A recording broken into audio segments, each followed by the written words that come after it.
భారత్ మాతాకి జై. ఆపరేషన్ సింధూర్ ప్రధానమంత్రి నరేంద్ర మోడీ గారు నిన్న అర్ధరాత్రి ప్రారంభించిన ఈ ఆపరేషన్ సింధూర్లో మరి భారతదేశం మొత్తం ఒకటైంది.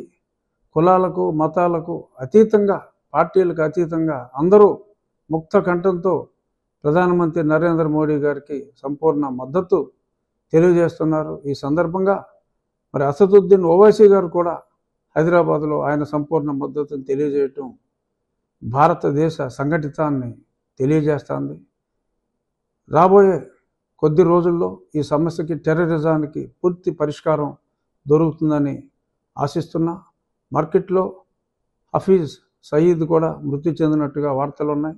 అది నిజమైనా ఇంకా కాకపోయినా ఈ ఉగ్రవాదానికి శాశ్వతంగా రాబోయే కొద్ది రోజుల్లో భారతదేశం ఉగ్రవాదానికి, పాకిస్తాన్ చేసే ఉగ్రవాదానికి స్వస్తి పలుకుతుందని మనస్ఫూర్తిగా ఆశిస్తూ జై నరేంద్ర మోడీ, జై భారత్, భారత్ మాతాకి జై.